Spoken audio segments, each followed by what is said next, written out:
I'd just say don't overthink it, just do it. Think later, do now, think later. Yeah, that's like my thought process whenever I approach like projects and whatever. There's no need to think too much, just dive into the deep end. It is a guarantee that all these successful artists out there have failed many, many times. And Beans and Beats itself has failed in so many different ways. But the only reason why we're here today is because we actually learn from them.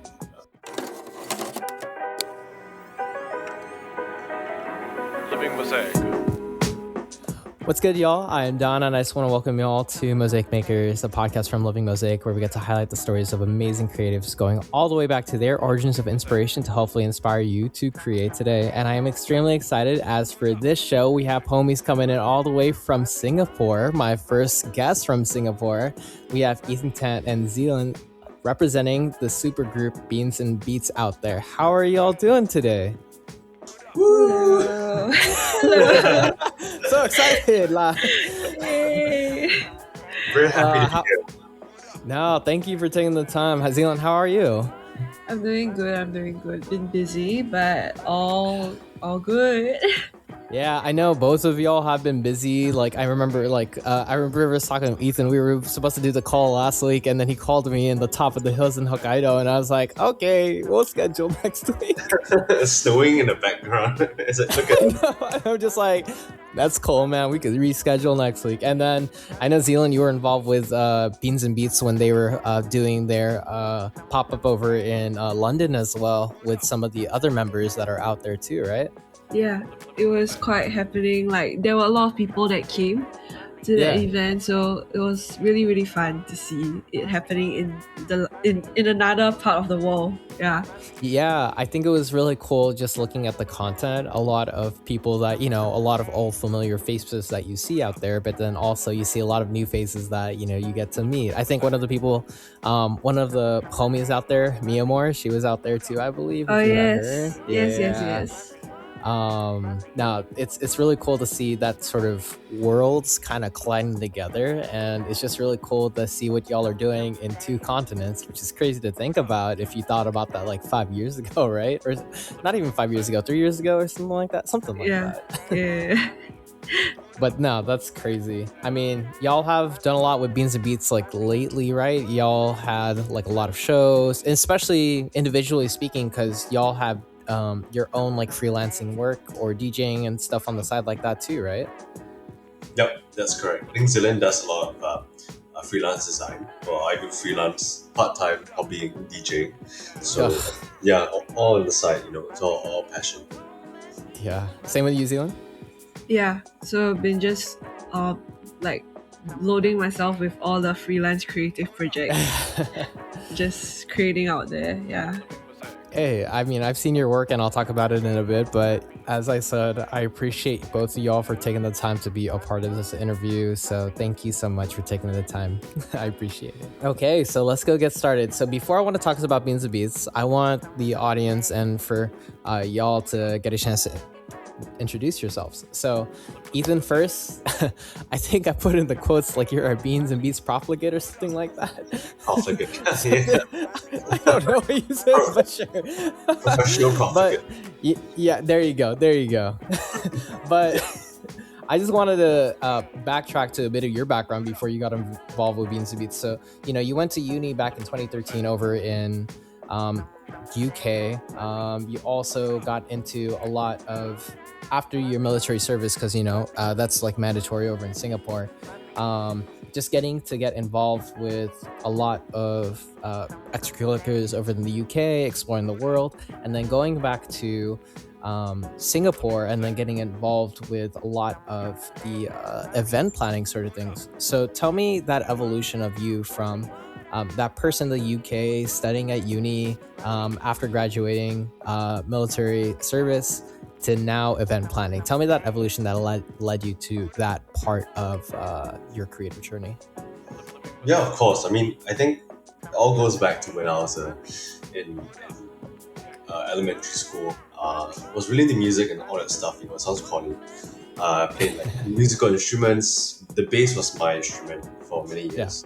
Yeah. University, dabbled a little bit of DJing, bought a little deck to play in my play with my friends in our dorm room. Continued playing the bass in the university's theatre productions. The sister act, which was pretty fun, very very disco, funky, basically, all that stuff. But at this point, I wasn't seriously considering pursuing it as a real hobby. Sure.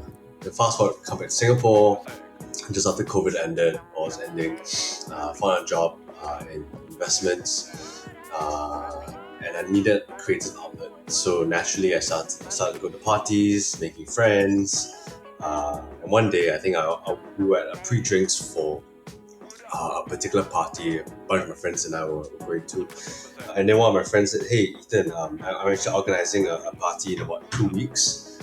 You mentioned that you dabbled a little bit at university. Why don't you play for us?" Then I was like, "No, I can't. It's so scary." Anyways, I did. And I remember I was on the stage playing, and my legs were shaking and my hands were shaking. Oh. Terrifying. So that was my very first gig about 4 years ago, and it's been a big part of my life and a huge journey ever since. Oh, so you were DJing before you started even event planning in the first place, right? Yeah. Oh, I mean, event planning. I did work in an events agency as an audio technician. Got it.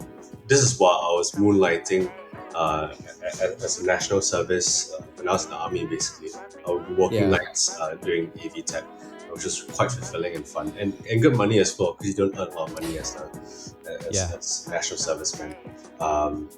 So all these experiences tied together, and also throughout my journey in investments, I've always looked up to and wanted to explore entrepreneurship of some kind. The problem was finding the idea, right?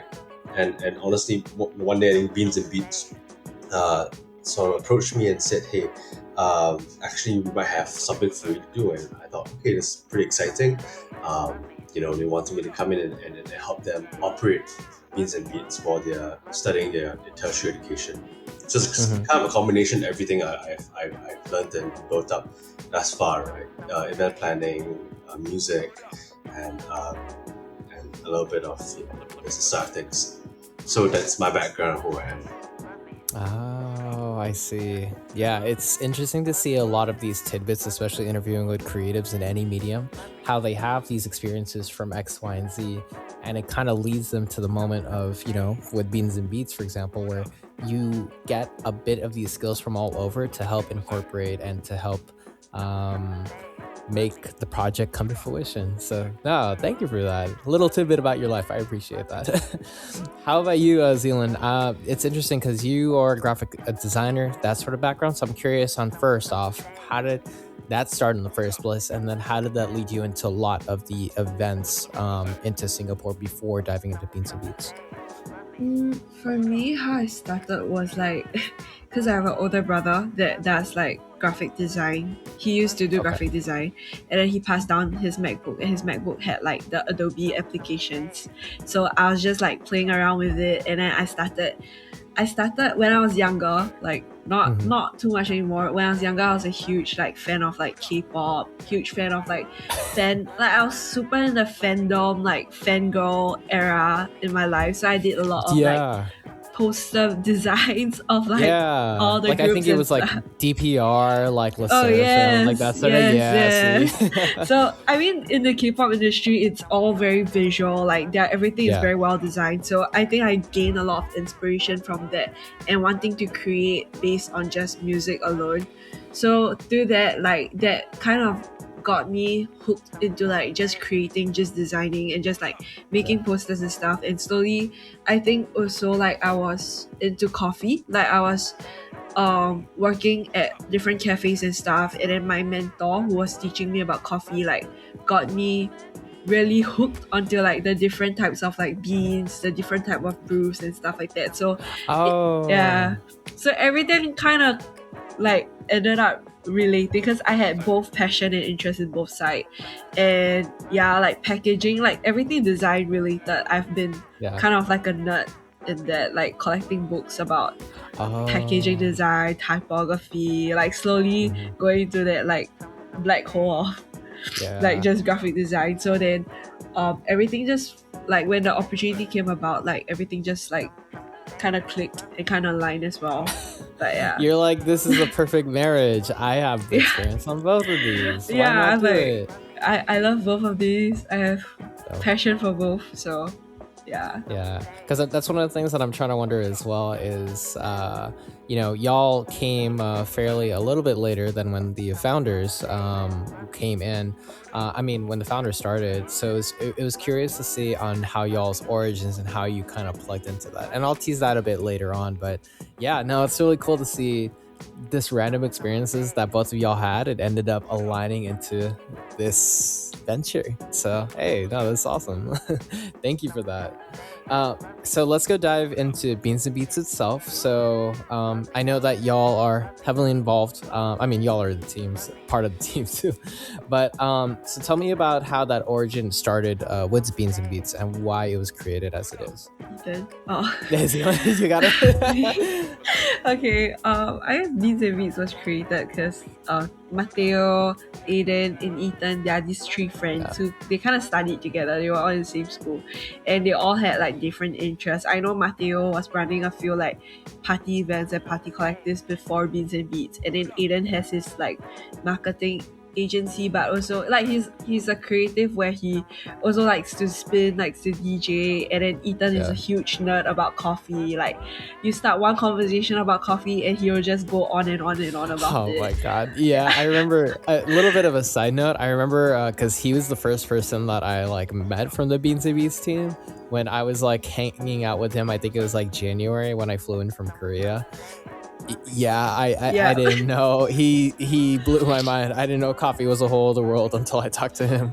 Yeah, he'll like nerd out about like the details and everything about Oh my it. gosh. Yeah, so they do have very like strong passions, and I guess because them being friends, it makes sense for them to just like start out. I think they started out just testing this concept or this idea at an apartment with like their close family and friends, and slowly that was on at social. sorry to cut you off, but that was at no. Pearl's Hill Terrace, like where they had those 120 tickets handing it out. Yeah. Like slowly the videos like just went viral. Like people were like wanting in on it as well. Cause I think it was like post-COVID as well. Like there wasn't a lot of things happening, or like the generation, like the Gen Zs, those that turned 18 when they were locked down, like during the lockdown period. Like we didn't really know where to go. We didn't really know what's fun to do. So like all we know is like through social media, like all the events we know is through social media. So when they popped up, it became a very like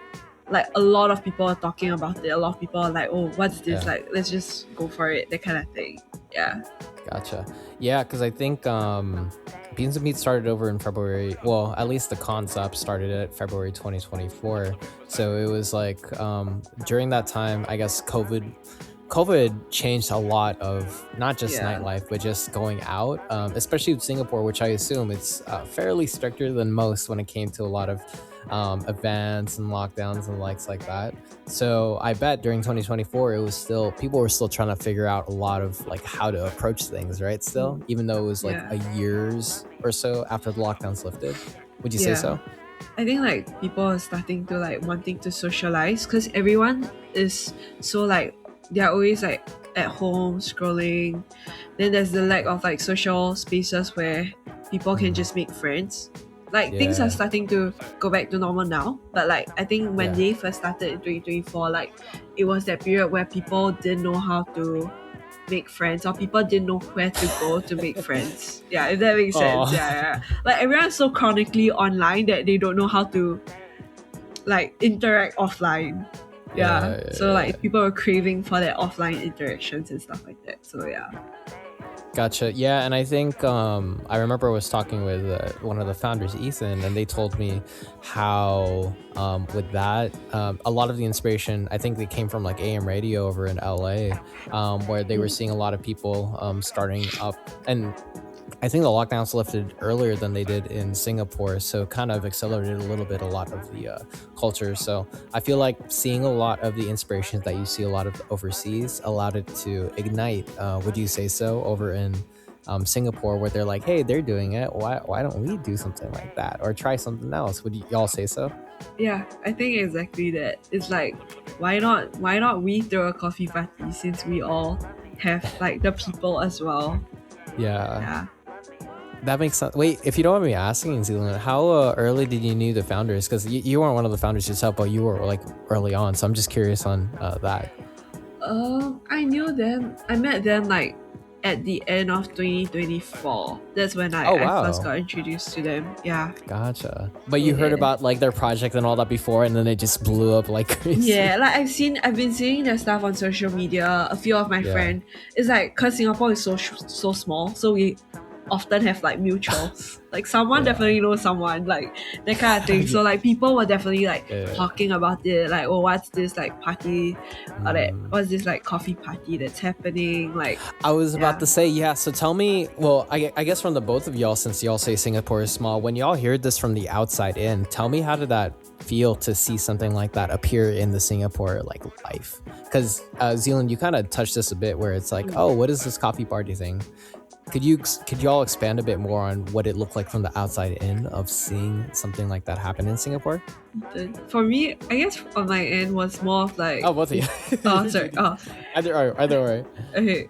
On my end, it's more like I saw everything through social media, and like Yeah. people like at that point in time, I was still doing university, so everyone was like trying to find parties that were cheaper to go to, and like Okay. and also like partying at night was quite expensive then, because like you need to pay for like the taxi like fares. entry fee. Yeah, and it's always like trying to find someone to share the ride back with, that kind of thing.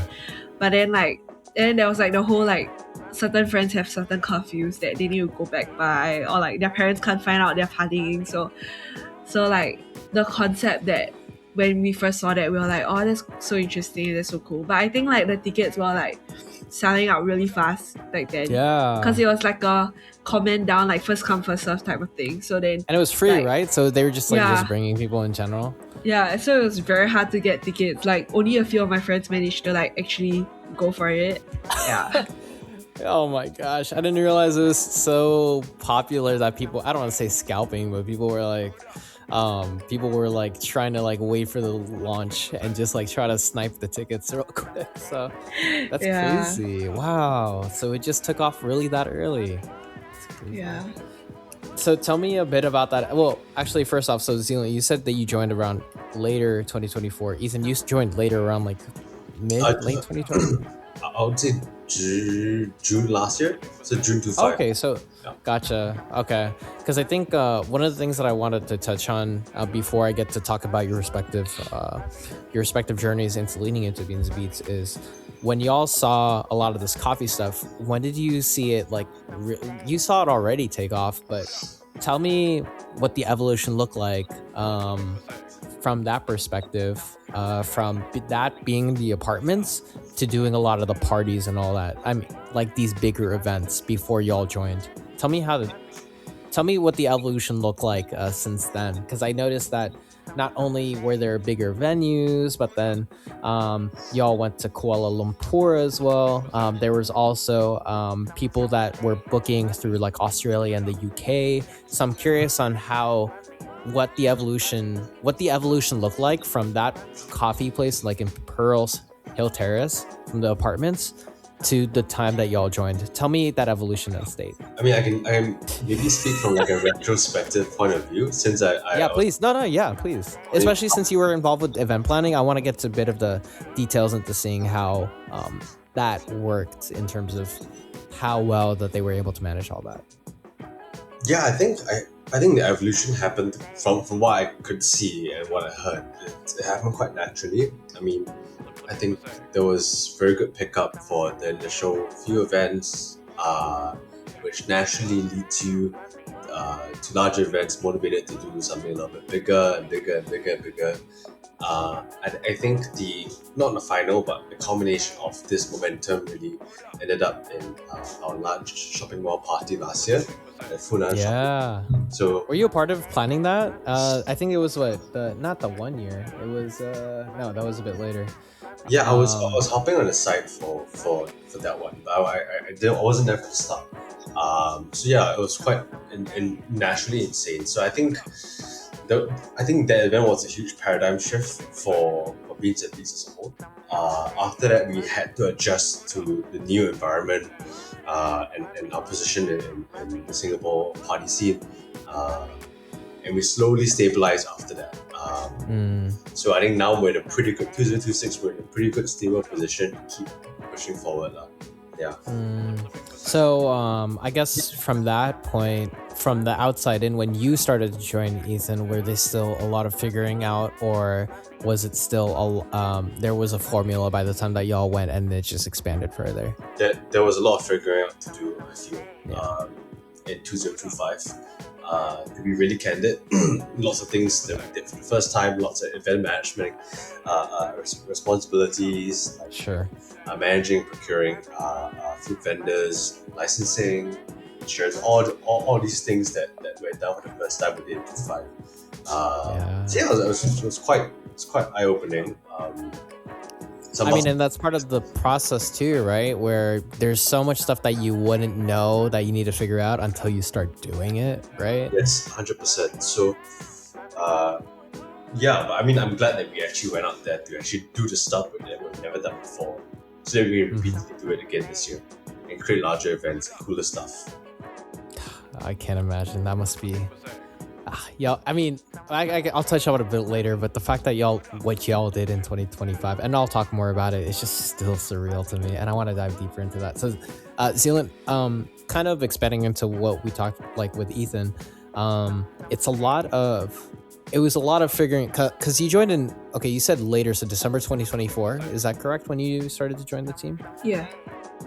So with that, with getting to be with that up until Ethan joined, was it was still a lot of figuring out too, right? Because as much as y'all hosted a lot of the events with early on, as you grew bigger and bigger, there's a lot of challenges that beans&beats had in order to get the motions going in terms of getting the formula right? Would you say so?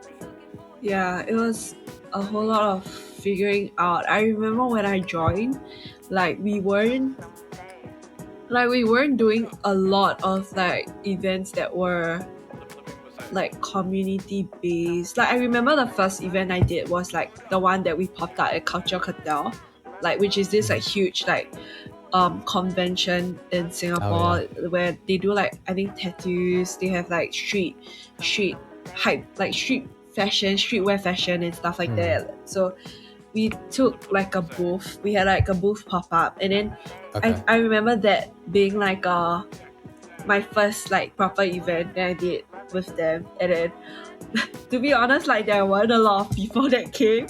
Like our booth were quite big, but then people were just coming in for coffee. Like we had DJ spinning, but like there weren't really a lot of people that were staying to dance. I mean, because once again it's a convention hall, so probably that's why like people were just like going in and out. But yeah, but I think from then we started to like try to figure out like how can we ramp up and kind of solidify like our community.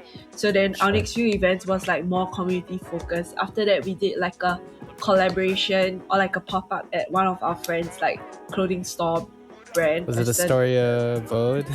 Yeah, Esther the Boat. Is it? Yeah, I know, because Ethan gave me that jacket. Also, by the way, I really appreciate that jacket. I still love it so much. Thank you, Ethan. Oh yes. yeah. So we did a pop-up at that for like just for our community, and then after that like slowly things started ramping up. Like we did like a pop-up at Chimichanga Mexican food restaurant. Then I think we were also, and then our bigger one was when we collaborated with Common Man Coffee Roaster. It's like this huge like coffee chain from Singapore, I think. And then like there's this huge space, and we're not sure whether we could pack it out, but it's the event right before our first year anniversary. So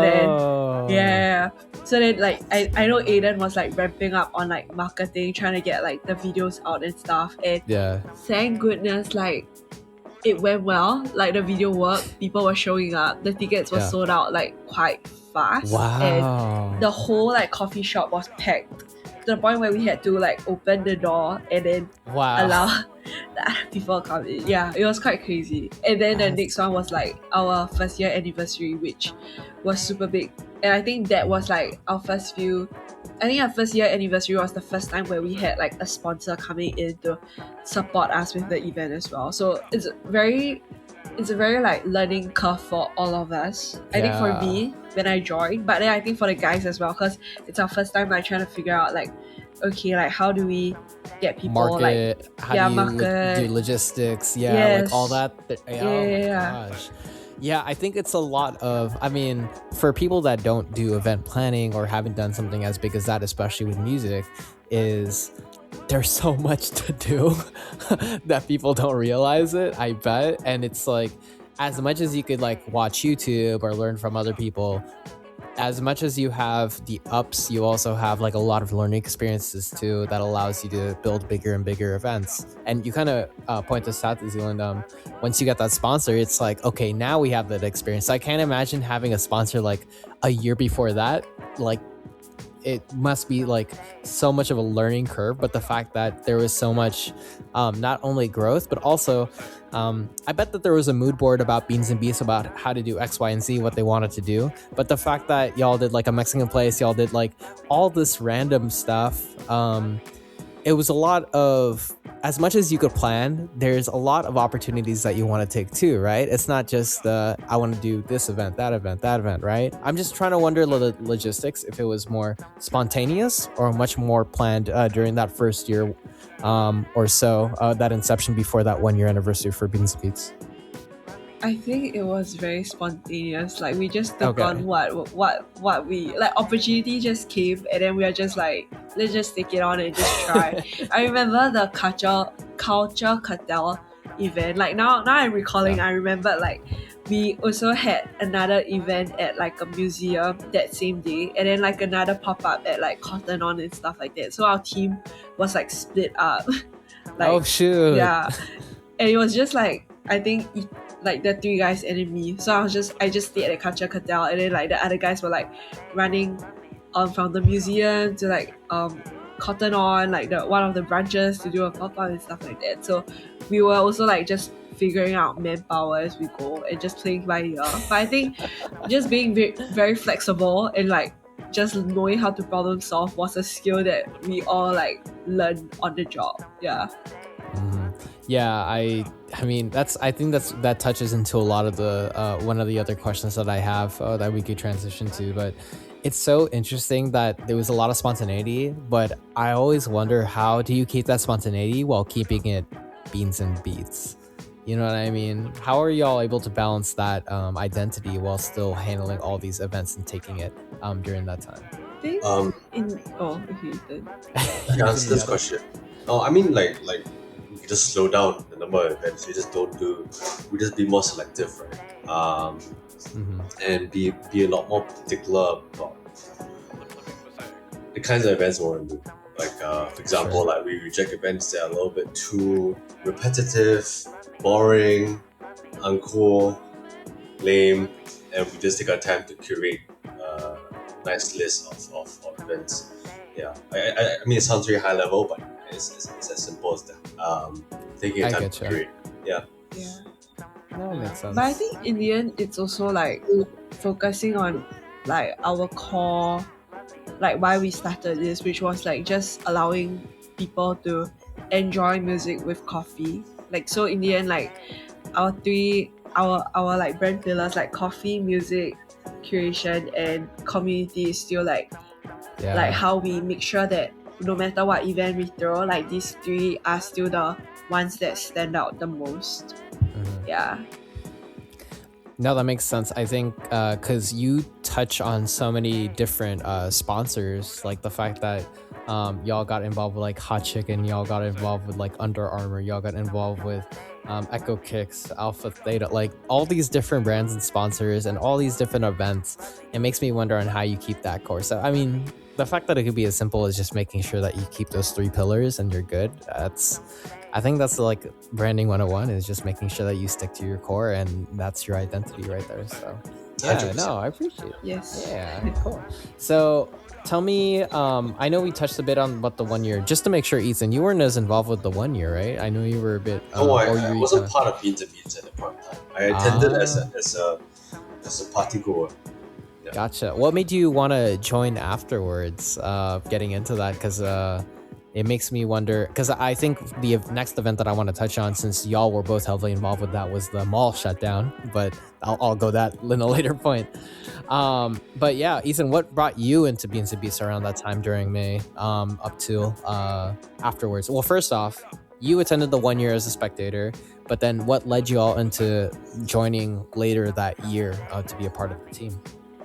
Well, yeah, so basically I was still working in finance and I was looking for other opportunities where I could, be like an operator of sorts. So like instead of, deploying capital, you're actually growing a business. It's very unrelated to what we do at Beans and Beats, but nonetheless, actually, is like so. I think as I mentioned earlier, like when the opportunity came up for me to help grow Beans and Beats, I thought it was a match made in heaven, because it combines DJing, right? Of course, I mean, like, I'm deeply embedded within the scene in Singapore. Combined some business sales roles as well, and basically I'm part of like a fast growing community of folks trying to do something cool. Sure. Yeah, so I think that's what led me to it. And I mean, so everyone, I think Zylyn touched on it earlier, but everyone in Beats and Beats has their reason to be.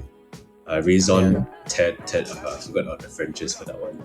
But basically, Ethan Lee is like, he loves coffee, he wants to push coffee. Zylyn really cares about the brand and design, etc. I want to push like music education. Oh, okay. Yeah, so I think that's Makes really sense.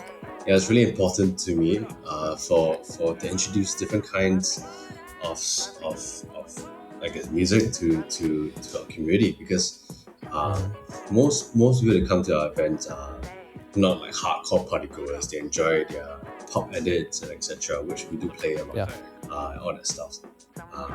However, like I mean, I think Zylyn has to contend with this, but basically, I'm always trying to push like how I do a little bit more alternative stuff.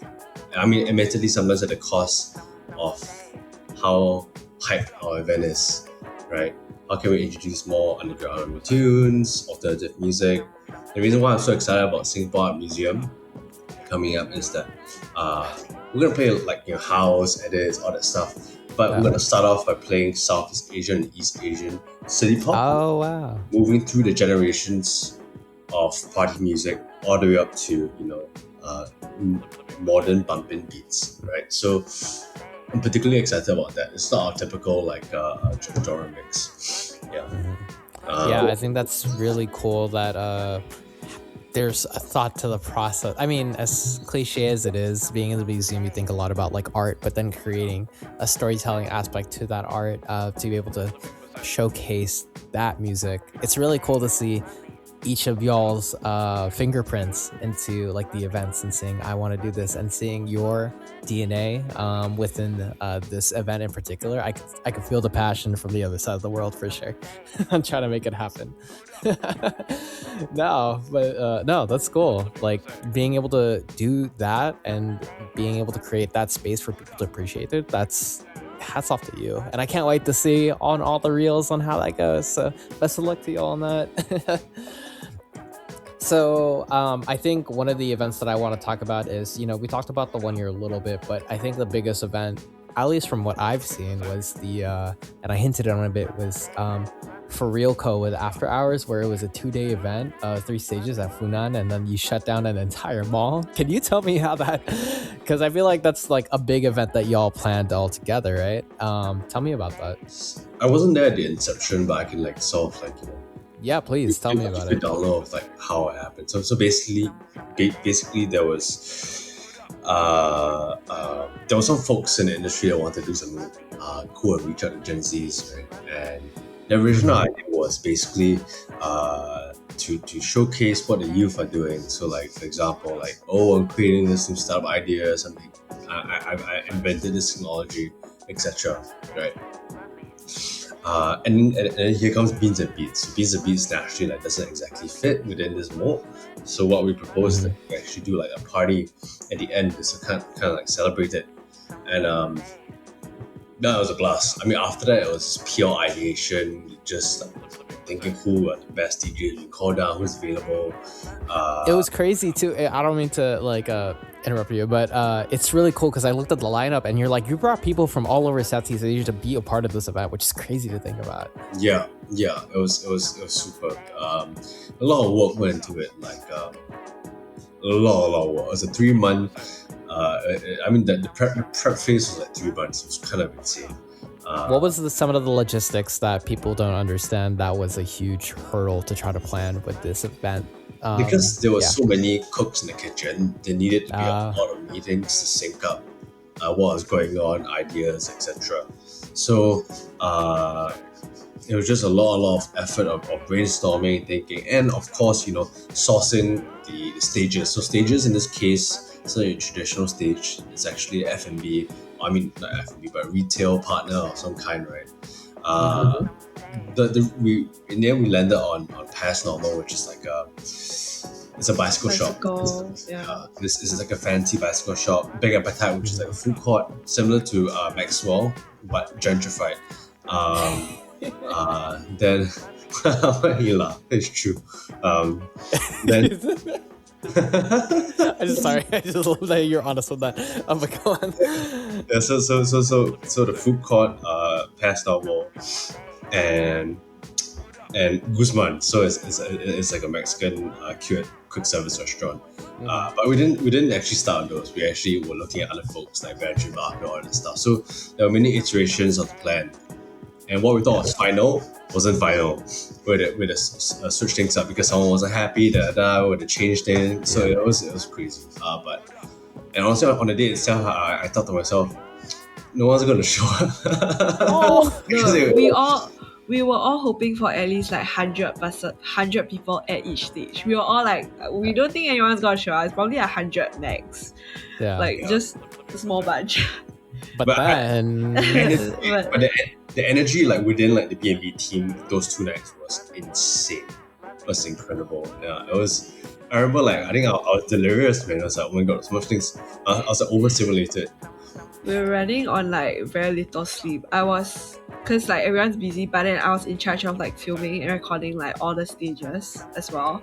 So then like I was running up 3 different levels of like shopping malls, like squeezing through like crowds, squeezing through like a huge like sweaty group of sweaty, because it was so hot. Can you tell me how many people ended up showing up, just to give context on how much people ended up showing up and trying to navigate through that? Ethan, I don't know the number. I think like 5,000. Yeah. So like imagine a shopping mall, 3 different levels, and then like the whole stage was just like, each stage was about like 300, 400 ish max, and then like you just try to squeeze through, making sure like things are recording. My cameras were overheating. And just running up and down, and then there was some like tech issues and stuff. But I think it was crazy because also like before that big event, we had 2 other events that were relation to that we were throwing as well. So I think leading up to that, we already just like going at it, like working like I think 24/7 constantly on like, at least for marketing side, we were like constantly like pumping out like marketing like deliverables, trying to get people to come in on social media and stuff. And it was just non-stop like for that whole few months, just like constantly like, what if no one shows up, what if things fail. It's like it's one thing to like try to believe the success, but at the same time so much is riding on it that the anxiety kind of like feeds in, that you're like, is it gonna work, but I mean, to say the least, like looking at my research, it did. So I bet. I wish I was there. It's okay, y'all are gonna plan more stuff in the future probably. For sure. So I wanted to touch on this too, is that as big of an event as that was, how did that lead y'all into a lot of the other ideas that branched post that? Because I think a lot of the event planning that you had was, pop-ups or hosting. That was a big one. And then I noticed that y'all had a more series down the road to kind of expand a bit further. Ethan, you kind of touched upon going to that modern art museum, but then I noticed that there were other ways to touch into other genres like beats per minute, and then B&B supper club. So tell me what the approach was for Beans and Beats post that y'all wanted to approach with the project. I mean, honestly, it was so right after the shopping mall one. I think I mentioned at high level just now. Like it was a paradigm shift for us, where we were positioned in a way that there was a lot of demand for beans and beats at the point of time, right? So we had a lot of inquiries. And, I didn't really, I wasn't really fully immersed in the history of beans and beats at that point of time. So we took on some events that maybe we shouldn't have taken on. So very corporate events, all that kind of stuff. But you didn't have those opportunities before, so it was a learning process to seeing what you liked, what didn't work as much with the brand, right? Yeah, of course, 100%. Yeah, so I feel like that diluted our brand quite a fair bit. Hence, I think in December we did a series of events for the community, completely free, loss making for all of us. But I was just looking to give back and show that we're still here for our people and for the music and coffee. Yeah, just simple as. So I think that reset we did in December has given us the trust of the community back and sort of the mandate for us to push forward this year. I think we've done pretty well this year so far. I mean, like we haven't been doing so many events, but that's not the point. The point is quality events. I think the recent one at a local dim sum shop has been very, very popular. I keep asked about it. Like every call I've been on with like our partners and whatnot, they keep asking about it. So it's all about quality over quantity.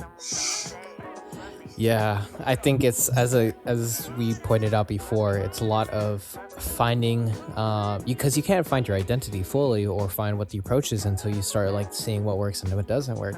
So it's really cool to see that in 2026 that not only that y'all see that, but then there's a lot of stuff that y'all are personally looking forward to because this has something that y'all are not only passionate about, but then you see that this fits really well Beans and Beats.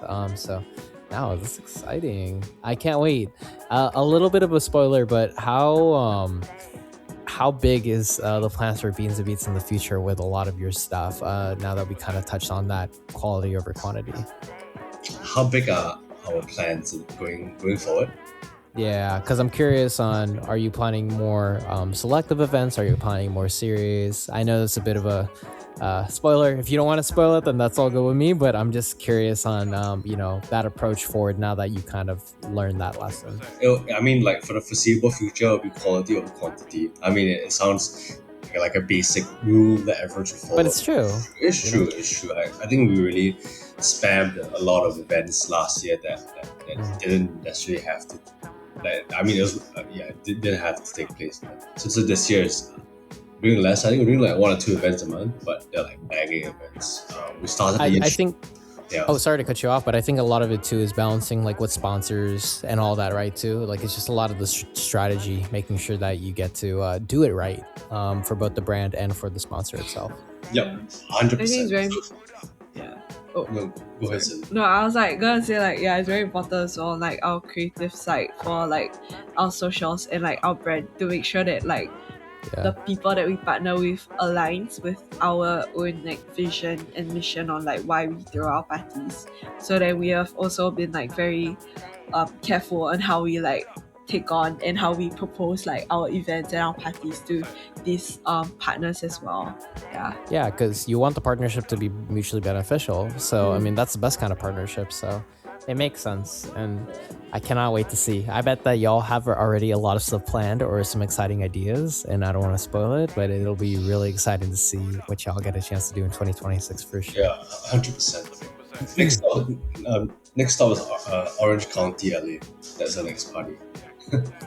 What? Our next party will be in Orange County. So wait. Okay, we're gonna talk about this later because I need to talk to you about that since I'm already here in LA. Okay, well, we'll see. Oh, it's a joke. Just shut up. I'm not good with sarcasm, so I can't tell the difference. Thank you. You got me so excited for nothing. Whatever. Next time, okay, we'll make that a reality in like 2 or 3 years or something try. like that. Next year. There you go. I appreciate that.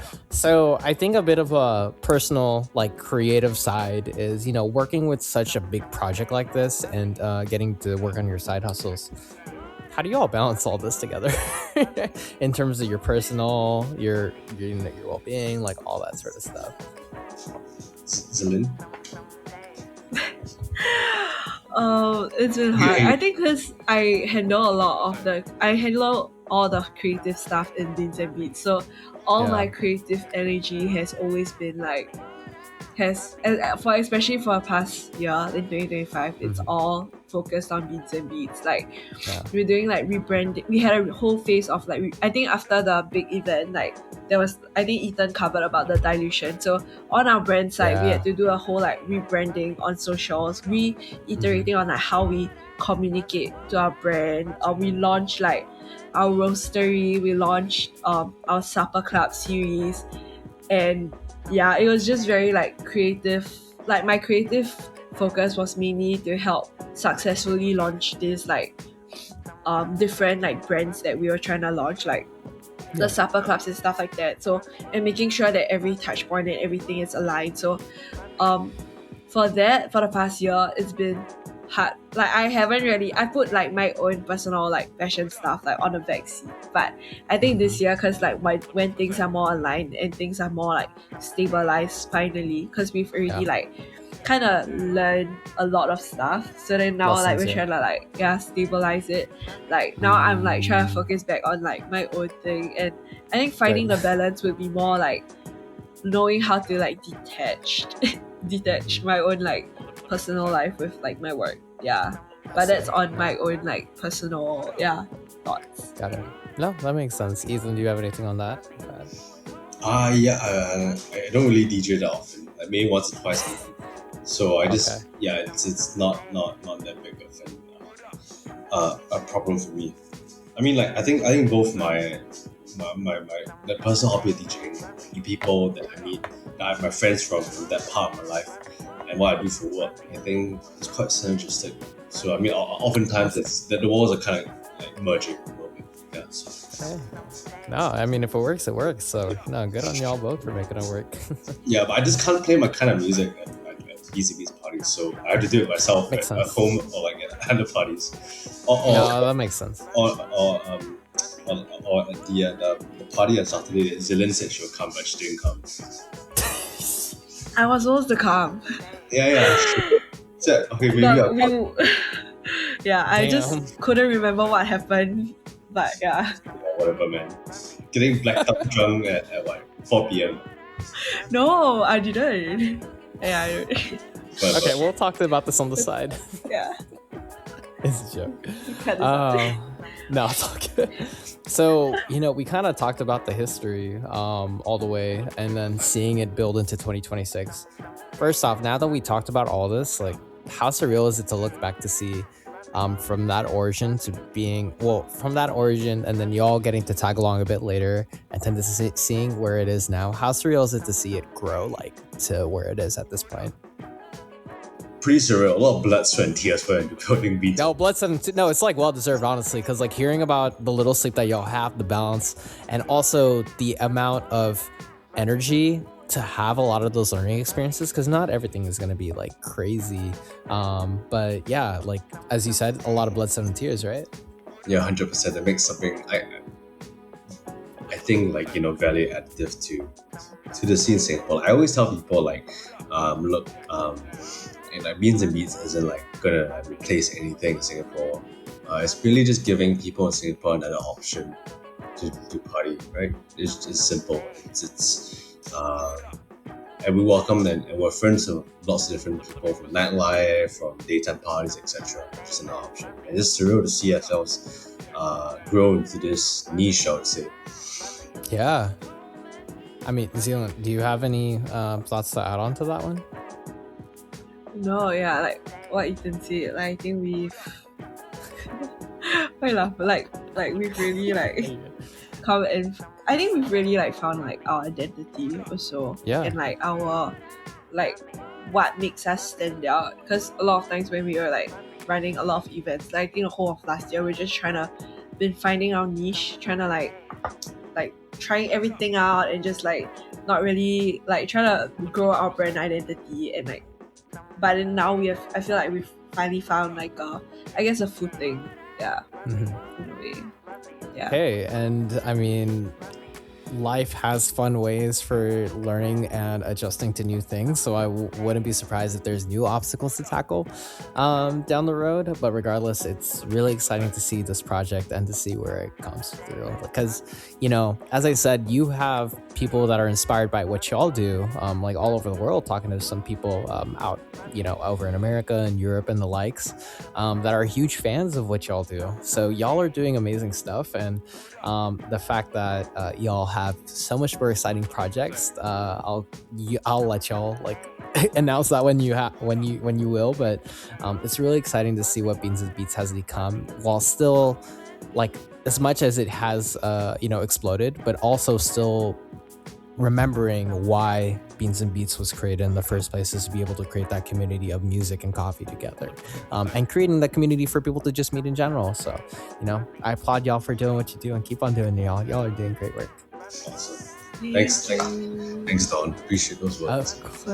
Of course. So before I sum up this episode, I just want to ask, for the both of y'all being creatives involved in the space, what is one piece of advice to a word of encouragement, or someone that is struggling getting their footing with the creative space? What is one piece of advice that you have for them? This is your open mic to the world. I think for me, I'd just say don't overthink it, just do it. Like think later, do now, think later. Yeah, that's like my thought process whenever I approach like projects and whatever. So yeah, do now, think later. Yeah. Gotcha. It's funny because I was about to say the exact same things, Zylyn. I think you took it out of my mouth. Yeah, sure. No, but really, like, I 100% agree, and I was going to say the same thing as well. Just don't really think too much. Just dive into the deep end and just do cool stuff. If it doesn't work out, then iterate until you find something that sticks. Gotcha.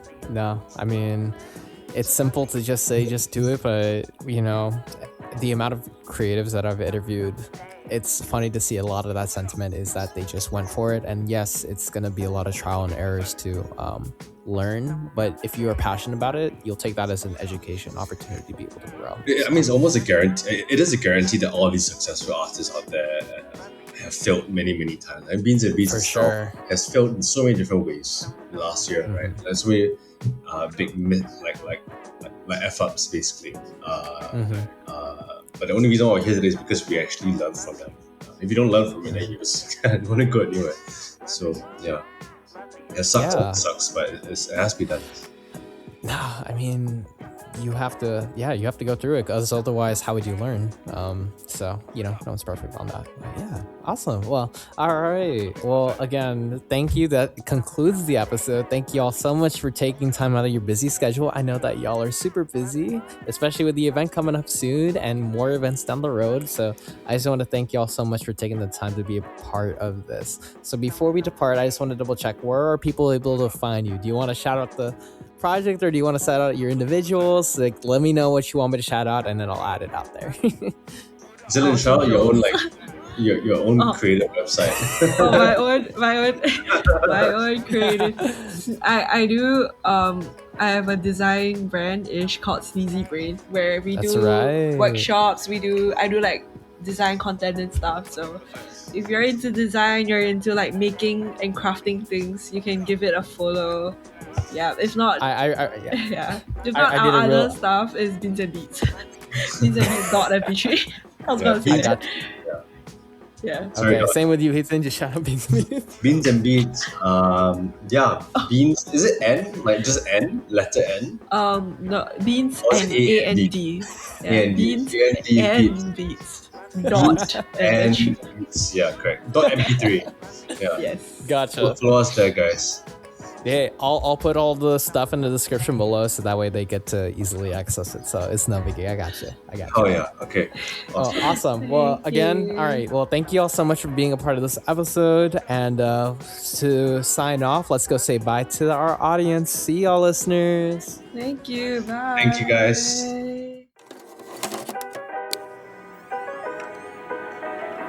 Living Mosaic. Welcome back. Hope you enjoyed that episode of Mosaic Makers. Again, I just want to thank Ethan Tan and Zylyn from Beans and Beats for taking time out of their schedule to talk about their journey with the project. And it was really cool to talk about their initial creative ventures, getting into that, as well as their journeys once they got involved with Beans and Beats. And then lastly, how their project's lasting impact in the music scene in Singapore is something that they truly cherish. I just want to, again, please shouting out Zylyn and Ethan for taking the time. Check out all their stuff, all the links in the description below so you do not get a chance to miss out on what they got. And as we wrap up Living Mosaic, I know we're almost concluding. I don't want you to miss out on the insane amount of content that I got in store. So please follow Living Mosaic on our website, livingmosaiq.com, on Instagram at livingmosaiq, and all of our available social platforms for more. And if you like the show, please show your love by getting like, share, and follow on all of our available podcast platforms, whether it be on YouTube, Spotify, Apple Podcasts. I just want to ensure that we get to spread this inspiration to the world, and with your contribution, you're helping a lot. And hey, if you love this, please leave a good review and highlight anything you love about this podcast. So that way we get to curate this to be the best experience for you, the listener. So thank you again for taking time out of your busy schedule to talk and hear about the stock, essentially. And, I hope you enjoyed it. All right, y'all have a great rest of your day, and I'll see y'all in the next one. See y'all.